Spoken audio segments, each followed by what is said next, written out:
I'm going to show you a stretch here for a muscle called the piriformis. Now, the piriformis is a muscle that lives in your hip here, and if you find that little bump on the side of the hip and you slide straight back and a little up, and you poke a finger in there, if that's good and sore, there's a good chance that you have a tight piriformis. Now, this muscle is important because it either sits on the sciatic nerve, or in some people the sciatic nerve will go through this muscle.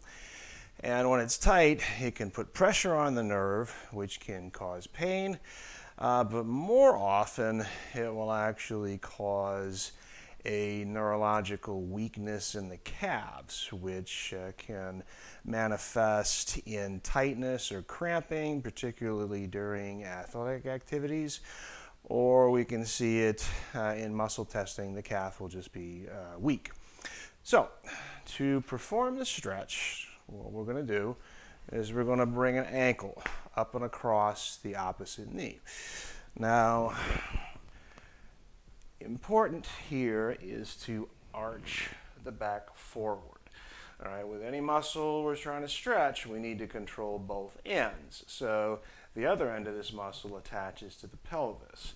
So if we try to stretch and everything rolls up into a ball like that, it's not going to be effective. So we want to arch the back forward. And if you've seen my exercise on the pelvic clock, this is the 12 o'clock position. So arch the back forward, and then we're going to grab this knee and we're going to pull up towards the opposite shoulder while keeping the body tall and the back arched forward.